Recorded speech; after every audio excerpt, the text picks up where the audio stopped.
Hi, Thea. Welcome back. Hi, Peter. It's a pleasure to be back. Yeah, it's a pleasure to have you again for our next newest episode after a couple of weeks where we had to pause and accumulate insights and information. Like, Or where were mostly you? process the insights Process and it. the Yeah, information. almost everything is there in our treasure trove of information. Yeah, tell us, where were you Uh, during the autumn? I was in the US, I was in Mexico, I was basically all over the place. However, still following everything that was going on and still receiving links from you. Thank you, thank you. The last episode without you, unfortunately, already gave us a couple of insights into, for instance, how the US is tackling AI policymaking. I vividly remember discussions about the New York City mayor announcing their advancements in the field of AI policy and their cool websites there. And I've been in discussions with a couple of people later on. You can find, by the way, you can find all the latest episodes under Linktree / RegInt. So yeah, I'm really interested in what is going to happen today. So I'm going to hand it over to you, Tia. Yeah, thank you. So, as we already mentioned, I was out of it for a while, and so I have a lot to rant about. And today, I'm going to begin by showing basically what appears to be a modeling portfolio of one of the world's most notorious tech boys nowadays, Sam Altman, of course. What is going on with Musk, by the way? Probably founding the next big X whatever company. Oh, and also continuing the trend of naming things rather poorly. I mean, Grok, seriously. But impressive for Altman that he managed to push Elon into the second plan, I would say. And recently, one could simply not escape OpenAI. So I'm going to start with the mentioned modeling portfolio and then follow the close ups or the money and see where we end up. One thing that I always find interesting and extremely annoying at the same time is that it's always much easier to find out how much the company spent. Key point being, of course, money was invested and not lost. Nobody wants that. Than what the company is earning, presumably because we would all fall from our chairs. How many zeros does a billion have again? Never mind. But anyhow, even making billions doesn't cut it, apparently. So they decided to cut Altman out of the company. Um, by the way, Stability AI is now also trying to force the CEO out of the company, but I mean, really not that creative, guys. They already did it like a week ago. Anyways, back to Sam Altman. Little did they know that trying to cut out Sam Altman would also mean they might lose all their programmers. So after a couple of days of going back and forth, installing a temporary substitute for Altman to remove her on the next day, almost losing the entire company, rumors of Altman going to Microsoft publicly denied on the next day, and some, I'm guessing, very tiring negotiations, Altman is back. And it's been 3 days, and somehow I feel a year older. But hey, amidst all the stress mumbo jumbo going on there, at least the employees got pizza for their troubles. It doesn't really work if they're all in home office, but I guess that's their problem. And one of my personal favorites in this whole mess is, of course, the rumor that they are developing AGI. And that's the reason behind the whole thing.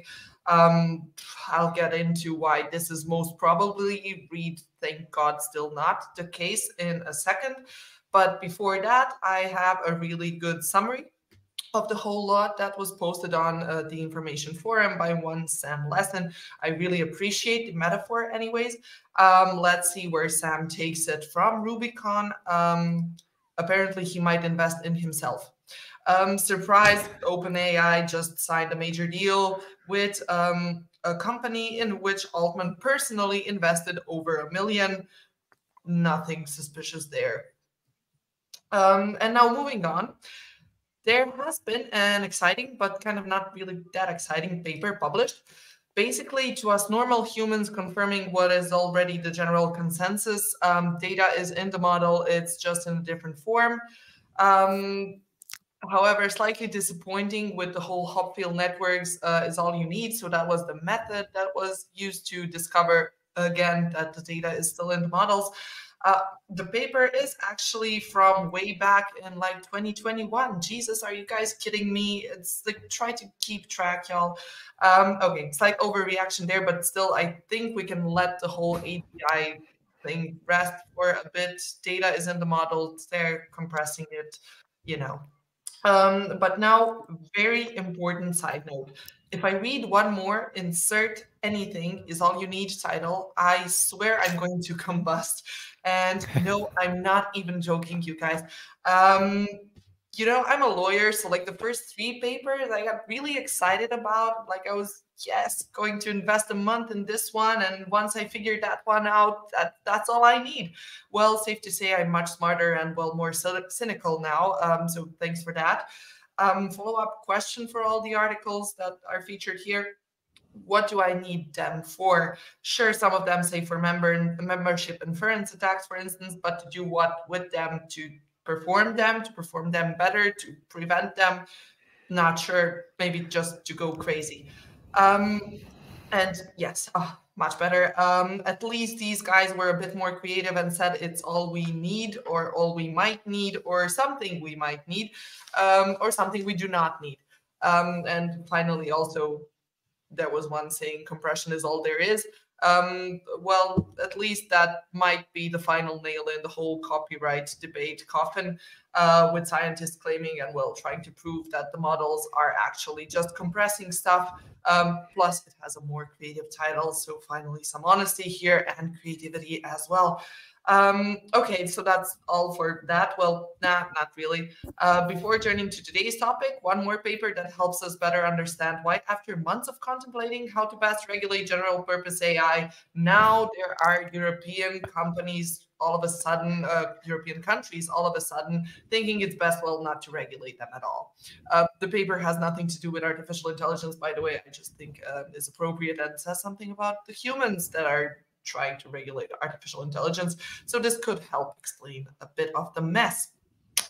And the mess being, news from Brussels came in. Apparently, we have yet another unexpected roadblock on the way. The unexpected roadblock being presumably the development of some decently performing European generative AI models. I don't know, but anyways, generative AI is standing in the way of the already monstrous AI Act. So close and yet so far away.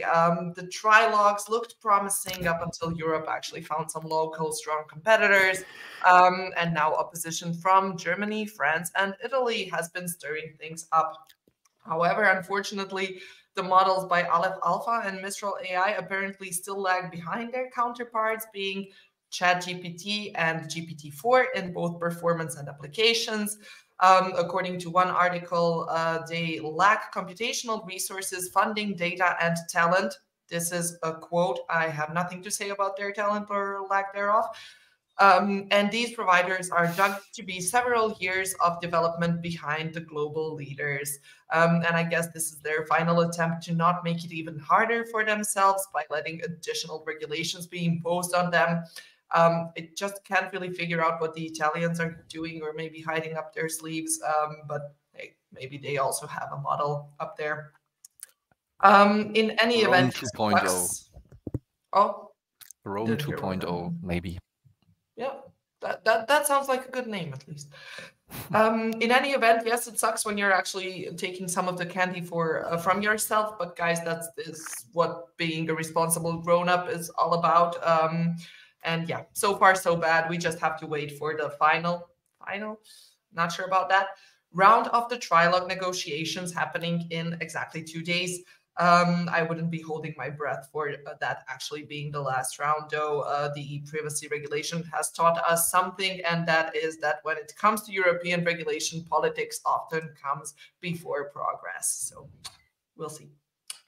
And now for some more unsorted stuff, because it's been wild out there lately. ChatGPT, oh, yeah, forgot to switch slides. ChatGPT now has or is, I'm not sure, a GDPR expert. So talk about irony. And you can now have it on your smart glasses too. So ChatGPT is now never leaving your site, and you can even ask it data protection questions. Over and into the metaverse. By the way, I strongly relate to this bird. It's cool. Meta now presented a beta test version of video generating and photo editing tools, which are pretty damn cool, at least in the examples they posted on their Twitter. And yes, I will still call it Twitter account. The bunny will still haunt me for a while though, but the app, it enables kind of real-time editing of videos, and it's pretty exciting. Moving on, and not knowing if they purposefully timed it all together, but this got released on the 16th of November as well. So now we might have integrated AI assistants for blind people, finally something actually useful. And of course, the Hollywood actors strike ended, but the visual arts in general debate is still steadily progressing in time, not in reaching an actual conclusion though. These two tweets, yes, I'll still call them tweets, kind of sum it up pretty accurately. On the left, we see an image or a work of art by an actual artist, and kind of a pun made out of it because the models kind of redo the same thing because they were taught or fed with this artist's work. On the right, we can see Ed Newton leaving the Stability AI audio team because he doesn't agree with the company's copyright, or rather copyright violation policies. Very interesting, and also a nice transition into the audio debate, which might actually start now after the visuals debate. So the shit might hit the fan in the music industry as well. And also maybe the State of AI report Peter featured in the last episode was right when it said that an AI generated song will reach the Billboard 100 in the next year. Who knows? I guess we'll just have to wait and see. And to finish off with my personal hell last week, this discovery. Can someone shoot me, please? Ruben Cruz, the founder of the marketing agency Clueless, pun intended, because if he was aware of what this might cause, he would probably think twice before doing this, let alone doing an interview exposing this, decided to no longer rely on influencers. That is, and this is a direct quote, on other people who have egos, who have manias, or who just want to make a lot of money by posing. Yes, who would want anything to do with human beings and their manias? I'm sure Ruben has none. And the play goes like this. So the crew gathers every week and invents the life Aitana will live that week. They post hourly updates on stories, such as the one that you see on the slide. They do weekends in Barcelona and Madrid. They have celebrities texting them and asking the AI for a date, and they brag about it in the interview that is featured on the slide. Now, aside from the fact that they are actively deceiving people because there is literally nothing on the profile to say she does not exist except for a couple of hashtags, the unrealistic life image the influencers give to children and teens on the social media networks is now basically blown out of every proportion because you actually have an unreal thing, woman or whatever, I don't know, living her perfect life. I'm not sure. And in case you thought that that was all, boom, think again. They recently introduced a new model, Maya, with a slightly different personality. And so I went to check out what Maya is all about. By the way, get it? AI, Tana, Ma, AI. That was kind of, that's enough to tell people that it's an AI. So I went to go and check what Maya is about, and I was reading this description, and I was like, nah, this was not written by a person. And lo and behold, guess who was right? It appears the agency can't do anything themselves. I mean, what comes after this? Are we going to start inventing women to fake diversity at tech conferences? Oh no, yeah, we are already doing that. I'm not sure what comes next. Anyway, I'm just deeply disturbed. So please take over, Peter. I'm sorry. That was hilarious, and believe it or not, I mean, I never know before the episode starts what Tia is gonna be ranting about, and that was very helpful. We also had our first comment from Carrie. Hi, Carrie. She says she's not really surprised by this. She means like the delay in the AI Act thing. Half of the reasons for laws like the DSA, DMA, AI Act is as a means to control and limit competition. So yes, maybe that's true.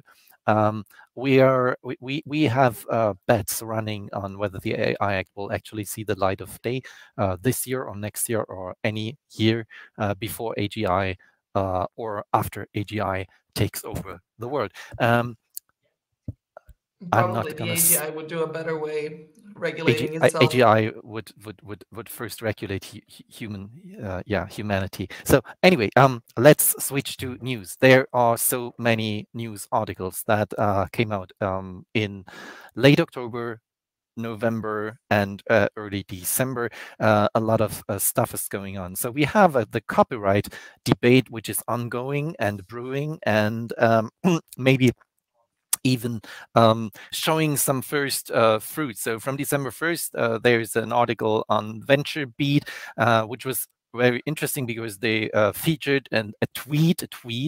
We still have tweets from Ms. Mitchell. She's a well-known AI researcher, like a machine learning expert, like an actual engineer. And she says, like, unique to image generation versus language generation, strengthening the lawsuit. It's about this lawsuit that got amended with like more power, more arguments, and more artists. In sum, diffusion is a way for a machine learning model to calculate how to reconstruct a copy of its already unauthorized training image. I actually liked that one, that tweet, and it's also in the article. They quote parts of the submission. So it's about noise and additional pixels to an image in multiple steps, then tries to reverse the process to get close to the resulting initial image, as close to possible to replicating the initial training material. So a lot of explanations being done to say what has already been said before. And that is, it's all about compression, language, modeling, and let alone the multimodality. All of that is basically compression. You might remember this paper from Google DeepMind. It's a very recent one on how good LLMs are on compressing training data across all modalities: text, images, audio, video. They can even store data without losing a bit. Lossless compression. That's impressive, but also strengthening the case of copyright holders, in my humble opinion. So there is other news, and that's like kind of surprising. I told you, Tia, there's something new, and it's from Eurojust, and it's called Generative Artificial Intelligence: The Impact on Intellectual Property Crimes. Who could have guessed this title? I mean, it is ridiculously funny, like the impact of AI, of generative AI on intellectual property crimes. And the good thing is, it has a lot of logos in the beginning, and they actually deal with all the funny stuff. Can generative AI lead to copyright infringement? AI training process, like the big stuff. So collection of publicly available data, selection of training data, blah, blah, validation. Really interesting. The copyright perspective, it's the first like actual good paper from a public institution that I see that deals with all of that, and it still has a lot of images and structured text and so on. I really love that. How are cyber criminals using ChatGPT? Credentials, profit, phishing, emails, etc. I love that one. So, and there was another paper, again, DeepMind and ETH Zurich, and they published a very cool paper. It's called Extracting Training Data from ChatGPT. They found an easy way to explain, or there's an easy way to explain this complex paper, and it's to show you what is happening here. I'm gonna I'm going to scroll down to this part and reload the page because it doesn't. So they basically found out like that if you prompt the system to repeat the following word forever, company, company, company, company, company, company, company, company, that at some point, and you can do that with love or books and other stuff, at some point it starts spitting out training data. That is really something we should consider like ultimate proof that like the training data is still there. Yeah, I know it's in the weights and it's not like stored in an explicit way, etc., etc. The good thing is they even point to this one here where they have their attack. They call it an attack. The training data extraction attack. I would say I wouldn't say it's an attack. I would say it's not a bug. It's a feature. It is what they are meant to do. Store training data. So, and we have like 100% perfect match verbatim against the training data set, which could still be found on the internet. I had a very interesting discussion with a Belgian colleague. He said, yes, sometimes it seems like the system is still hallucinating, could be possibly like hallucinations on top of the training data, but in general, you can, if you use it, the word love, with love, it works really well. And it also brings up very specific and very dramatic situations that were dealt with on the internet. And so the training data there is present there. So training data extraction attack, the feature we have seen here. It's a great paper.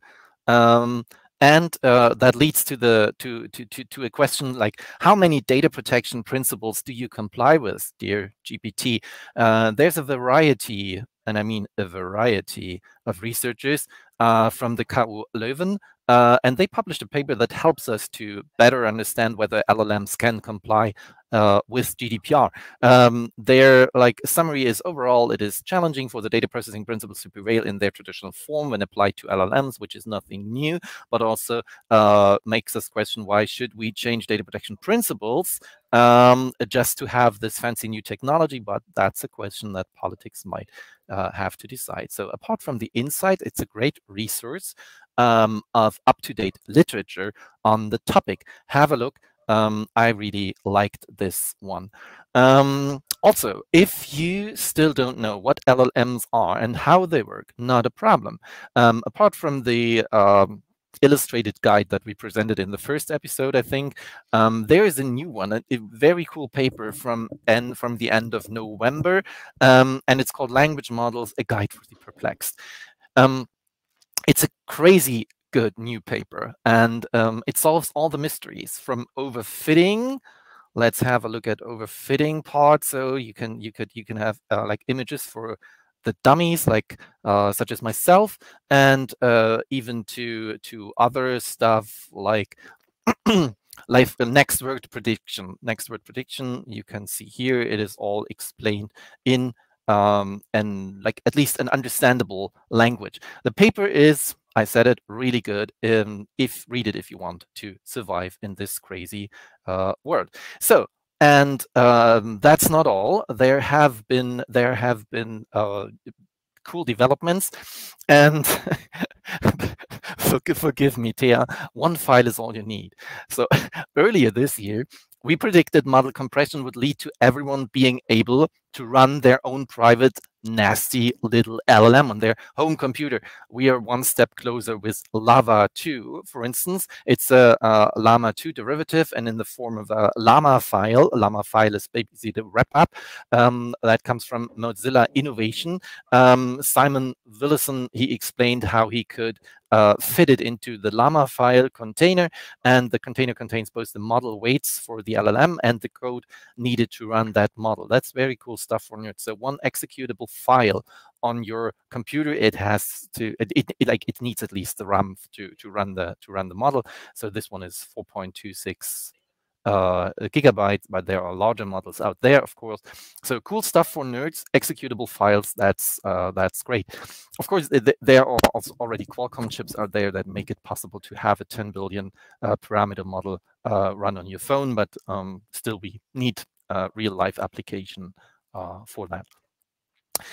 There's other news about, for instance, about this hype around Q-Star. You may have heard about the mysterious Q-Star, the alleged breakthrough happening at OpenAI. If you're interested in what A star and Q star actually mean, have a look at this lecture from Rao. We featured his papers on the lack of planning capabilities of LLMs in the last episode. Have a look at it. It's really, really good. That's the Okay, that's Google Ads. That sucks totally. But you can find the link to the Google lecture. It is about like 2 hours, 3 hours long in the documentation of this episode. It's really good. I really love his work. So there's other stuff. It's not just Rao who like questions the abilities of LLMs. There are others out there. So transmission versus truth, imitation versus innovation, what children can do that large language and language and vision models cannot yet. So adding to previous research, there's this new paper, and I'm not going to bore you with details because time is kind of running out. So in the words of the authors, a common way of thinking about these systems is to treat them as individual agents and then debate how intelligent those agents are. The phrase an AI rather than AI or AI system, implying individual agency, is frequently used. Some have claimed that these models can tackle complex commands, perform abstract reasoning such as inferring theory of mind, Michal Kosinski did so, and demonstrate creativity in a way that parallels individual human agents. We argue that this framing is wrong. Why? The answer is in the paper, and it is convincing. So read it, have a look at it. We're gonna continue with more evidence to that claim. So does ChatGPT actually pass the Turing test? And another lean, mean paper assesses the ability of GPT-4 to pass this test, and in short, it rarely does. But if you think you can't be fooled by the machine, think twice. Very interesting finding: participants' demographics, including education and familiarity with LLMs, did not predict detection rate, detecting whether it's like like it's a computer or not, did not predict detection rate, suggesting that even those who understand systems deeply and interact with them frequently may be susceptible to deception. So we are all just gullible humans. By the way, the paper has lots of charts and images to enrich your next AGI presentation, so definitely worth having a look. And next up is a very good essay on the fallacy of assuming that LLMs are intelligent just because they are fluent. Will the authors of the essay be successful in changing our minds? Unlikely. As they say in the article, like other cognitive biases, anthropomorphism and anthropocentrism are resilient. Gary, again, commenting, seems to have patched the Google DeepMind attack vector. When you give the same prompt now, it gives the following. I'm sorry, it can't assist you. Yes, I did that, but I'm still using it through the API, the 3.5 Turbo on Poem. That's an app, and it still worked. It worked like at least 30 minutes ago. It worked with Love, and I had another work with the books. With the books work. So just try it. And sometimes it fails. Sometimes it gives you an error message. That's right, Carrie, but it still worked a while ago. That's my part. Tia, handing over to you and calling up the next paper. Yeah, and going on with the tech team for a little while more. I'm going to mention this one. It's slightly older, but super exciting, at least in my opinion. So the team performed inversion attacks, revealing over 92% of the original tokens through iterative re-embeddings of generated text and comparison with fixed points in Latin space. Translated into normal English, they tried to generate outputs and then re-embed those outputs and see how close the vectors are from the original text that was in the model. They tested this method on sensitive pseudonymized medical data and ended up concluding that embeddings should be treated as personal data. Finally, someone from the actual tech industry coming up with that conclusion. So super interesting. And Actually not that complicated to read, so definitely strong recommendation. And another one which kind of builds on a similar theme is language model inversion, which basically relies on iterative refinement approach again through the encoder-decoder inversion model. Decode an embedding, then encode it again, observe the similarity between the final embedding and the original one, and repeat the process with the readjusted embedding. Basically, you are trying to get closer and closer to the original output. Here we have some commercials again, but there is a YouTube video to explain this pretty technical paper with the vec-to-text method, which I think is really worth your time.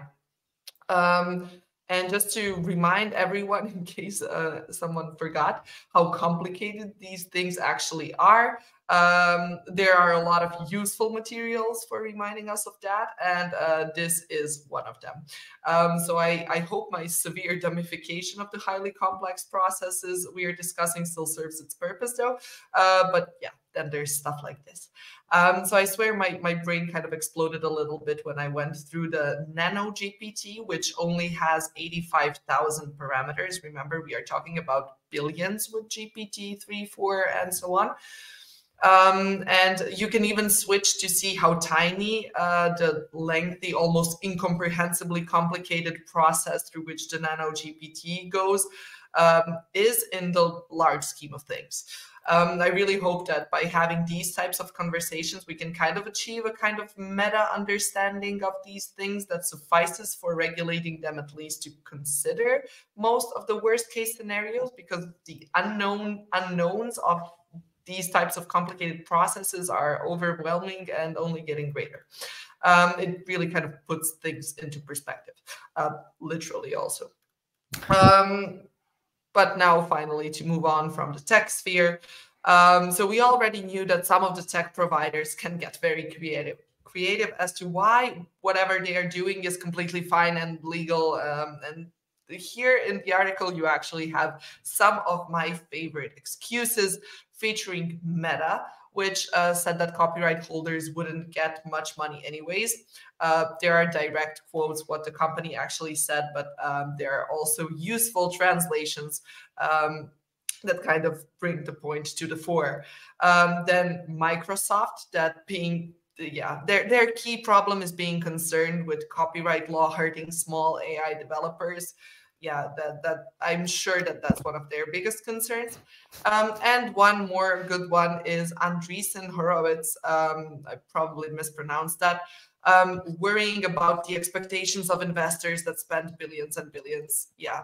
Now we're on the train, so there's no going back because billions are invested.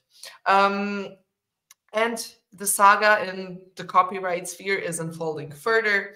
We had Judge Vince Chabry of the U.S. District Court of the Northern District of California dismissing all claims against Meta: vicarious infringement through the outputs and through the models themselves, unfair competition, unjust enrichment, negligence. There were a few. We mentioned all of them in our copyright episode. But they did keep one.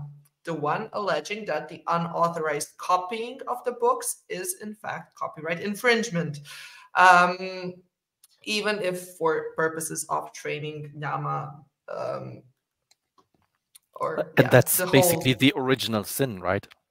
That is the original sin, and that is the only claim that stuck, which is kind of not that surprising, I guess. And what also tells us a lot about the whole thing is that Meta did not seek the dismissal of that particular claim and will inevitably argue fair use in response to it.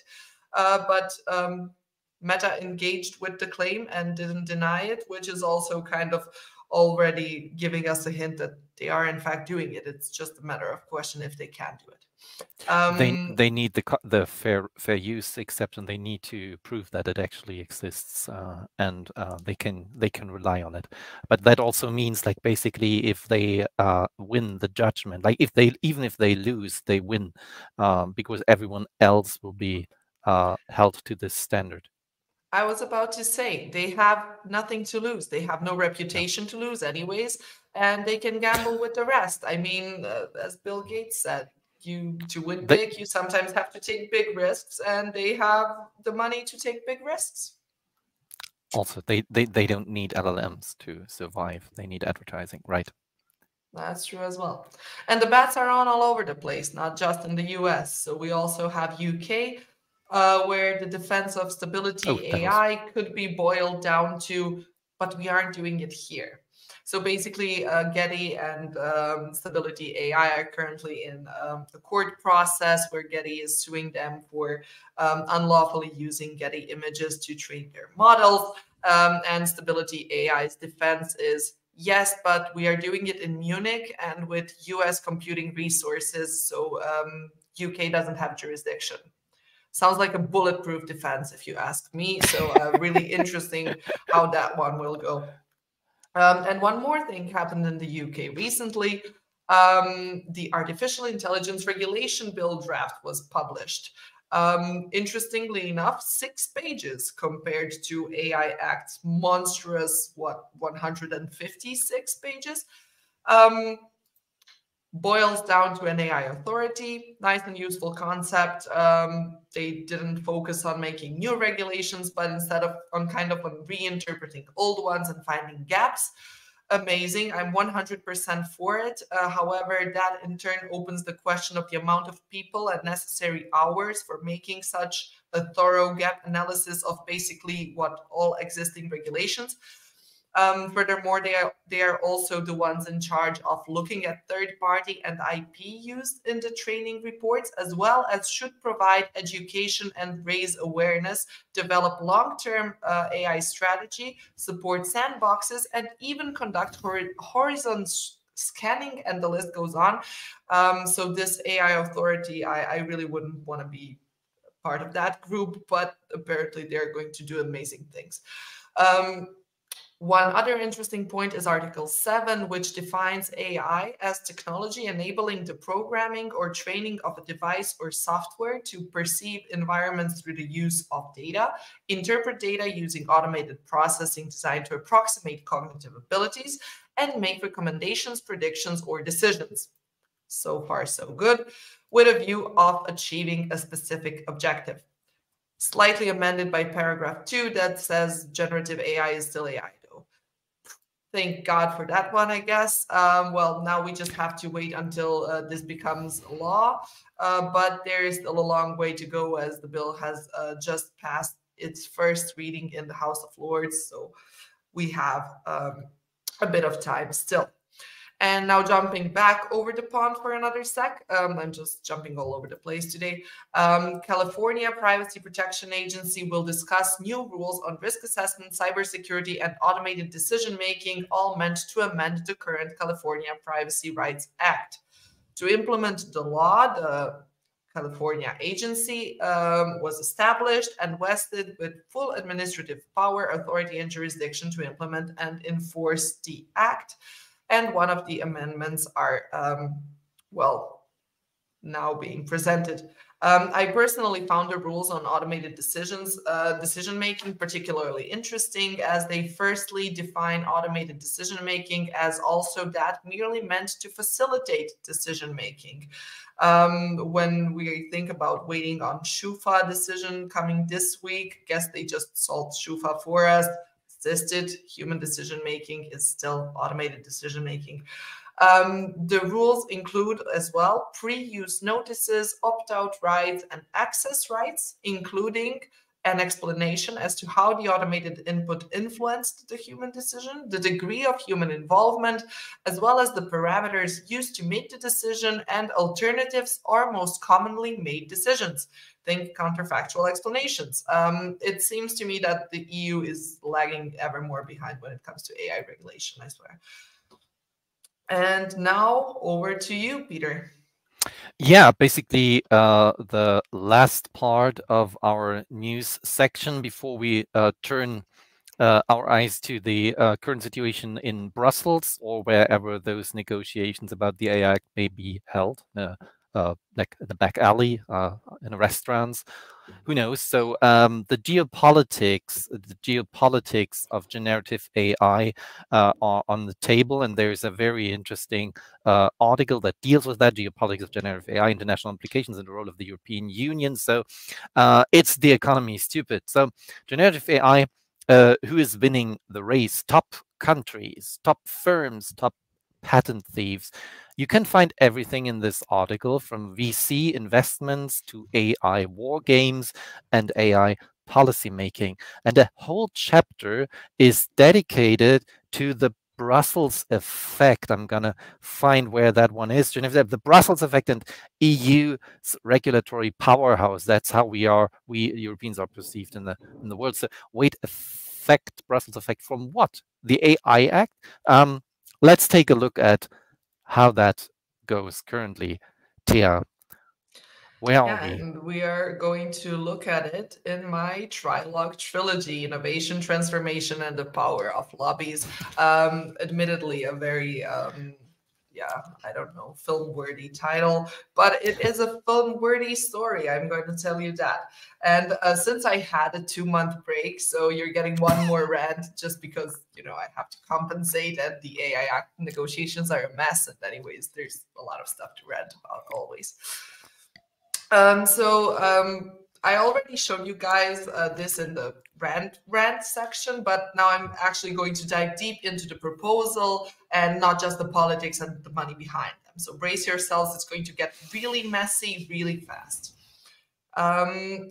Before diving deep into the current negotiation stance, though, I wanted to add some color to the picture, pun intended.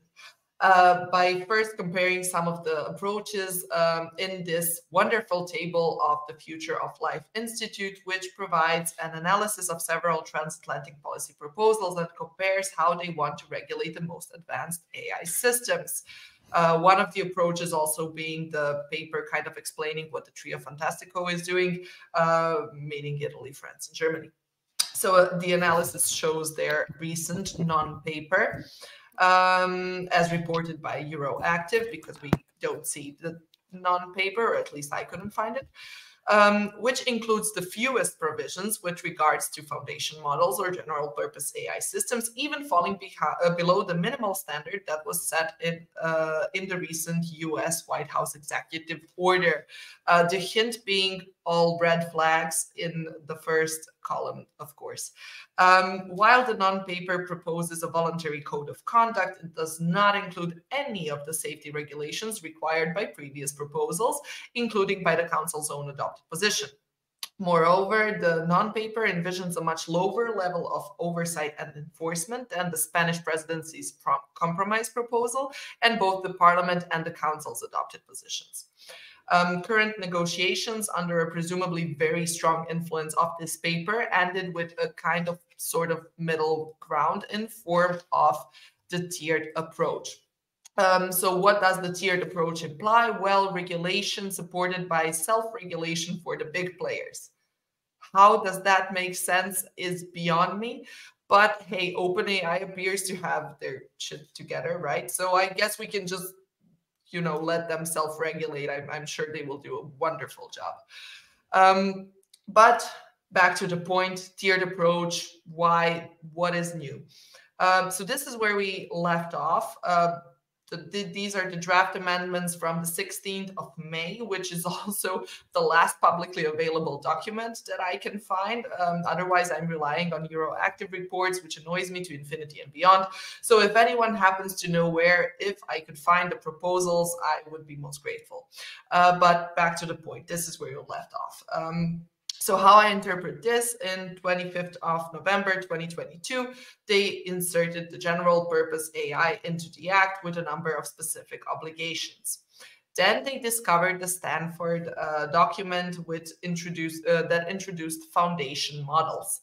And they weren't quite sure if these two are the same or different. So they also decided to include the foundation models.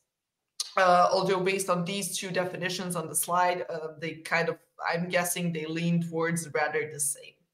So they kept both, but only updated the obligation for the foundation models, which were new. Where does that leave the obligations inserted in the previous draft? My guess is as good as anyone's. I swear, if there's any single person with a full picture of what exactly this beast of an act is supposed to do, please let me know and explain it to me. Anyhow, the providers of foundation models have, or maybe had, I'm not sure, the following requirements to comply with. Minimize risks and not hide risks that could be mitigated. Okay, cool. Use lawfully obtained and appropriate data, which was also pre-processed to reduce bias. Slightly more complex, I admit, but still. Design and develop for performance, predictability, interpretability, corrigibility, safety, and cybersecurity. Super complicated, but should be on their agenda when developing any technology in general. Reduce energy use, super important. These models are massive energy consumptors and might even surpass the aviation industry's degree of threatening the environment because of the necessary computational resources. So this needs to be on their agenda. Technical documentation and instructions given to people using the tool. Yes, cool. Quality management sounds reasonable. And registration. Okay, so far, so good. Now, admittingly more complex, point 4C for generative AI, super difficult. Anyone interested more in these questions can also take a look at our EU copyright episode, but anyhow, copyright is difficult. There is a lot of protected data used in the training. This is a massive obligation and involves, or would involve, a massive effort as well. And here to help, I guess, recital 60G. The models should have specific requirements due to the unique position of their providers. Yes, apparently only until your country actually has a competitor, then no specific regulations are necessary. Hell, no regulations are necessary at all. Sorry, back to the point. This still does not make them high risk. Okay, cool. Who in the world could implement something such as human oversight or a stop button to ChatGPT, which are some of the obligations for the high-risk systems, of course. Okay, so that's where we left it off. And then we had stuff like this. So German AI Association statement, towards the finish line, key issues and proposals for the trilogue negotiations published in July 2023. So what is the problem with the draft that I just presented? Well, everything, it appears. So the whole Article 28 is just unfair, according to Jonas Andrulius, the CEO and founder of Aleph Alpha. My personal favorite is, of course, the highlighted part. Yes, these are completely irrelevant. So performance security, cybersecurity, all irrelevant. And the environmental impacts don't concern the training models at all. That sounds reasonable. Want to play with the big boys? Well, then, you have to play. Don't just bother the rest of us. You forgot to mention the complexity of global copyright law. I mean, are there any rules on global rules on copyright? I mean, or do we have to invent them? Has there ever been like some sort of a global copyright agreement so far? I'm guessing that's kind of the point, that's the problem. How can I know what is protected where and what should I include in my summary? However,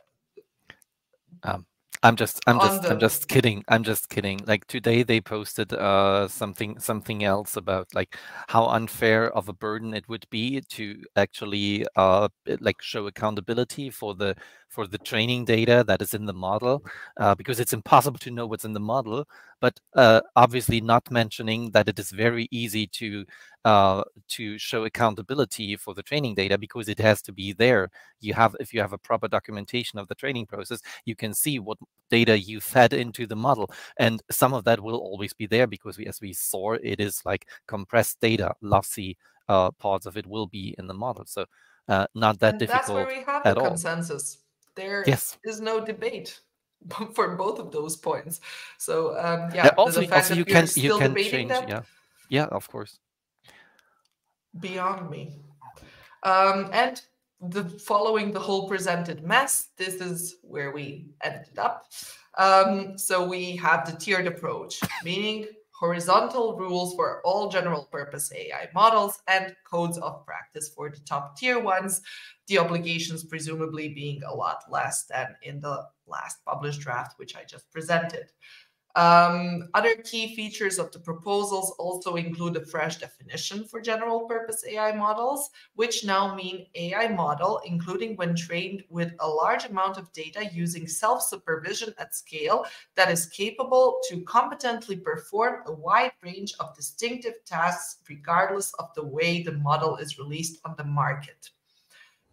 A lot of mumbo jumbo and a lot of nothing saying, especially problematic using words like self-supervision at scale. What exactly does self-supervision at scale mean when defining something? I have no idea.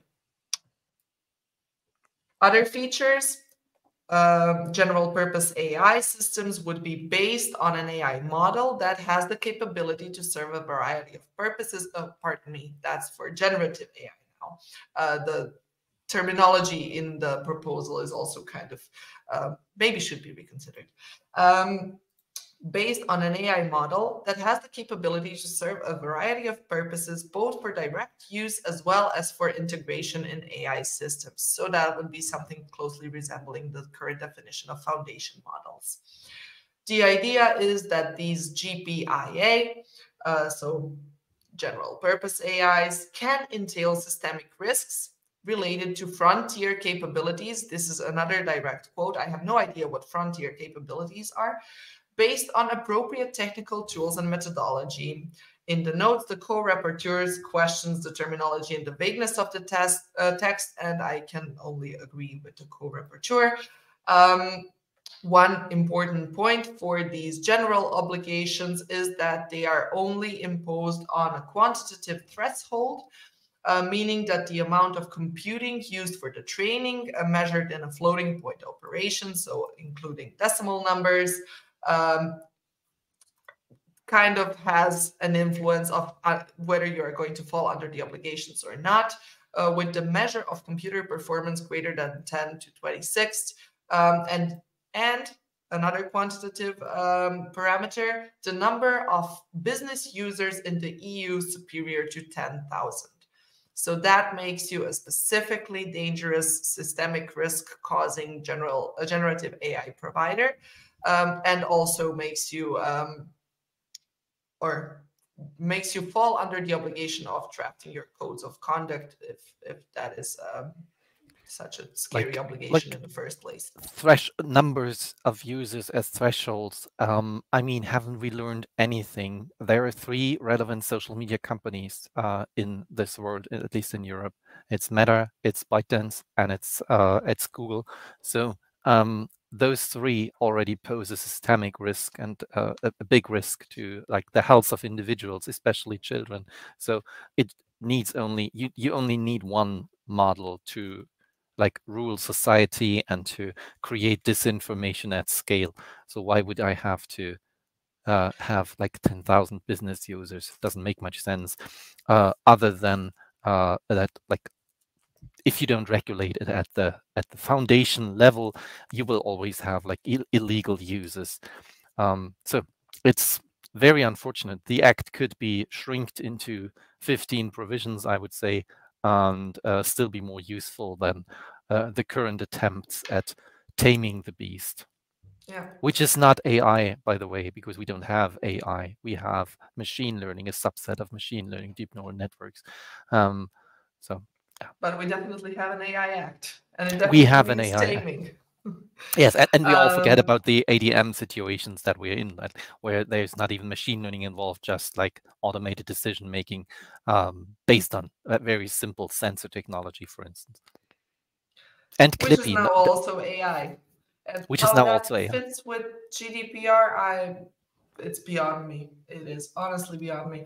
But anyways, all AI providers crossing those thresholds would then, apart from designing their codes of conduct, also be obliged to establish internal measures and engage with the Commission to identify potential systemic risks and develop possible mitigating measures, including through their code of conduct, as well as have as a mandated model evaluation following standardized protocols. Why these two obligations, again, wouldn't apply to any single provider and not just the provider crossing thresholds, so minimizing risks and doing standard evaluations. Come on, guys, that's pretty basic. Or should be. Should be. And that is all. That is where we all stand 2 days prior to the final, or at least the final for this year round of negotiations. Wait till the dust has cleared on that one. December 6th, the music industry, an hour ago, right before we started, they weighed in on this situation. They're saying we want these obligations in writing there because they don't rely on the on our interpretation of the TDM exception, which is like it doesn't apply. They are worried that like there will be loopholes for model providers and that we'll see, or that like this currently Napster style business model of the foundation model providers, that this will actually develop into a real threat for the music or other creative industries. Considering everything that we are seeing, I would say that their worries are justified. They are, of course. But again, see you in court. That's going to be the motto for 2024. Cool. Thank you, Tia. That was enlightening and very funny. And maybe we should not have just one episode this year in December. Maybe we should have another one. Let's consider a Christmas episode. Considering a Christmas episode with maybe some of the updates to see where all these negotiations actually end up, or if they end up anywhere this year. Great. To our viewers and listeners now and in the future, thanks to all of you. Was a great pleasure. And thank you, Tia. Thank See you, you later Peter. for work, unfortunately. Bye. Ciao. Bye.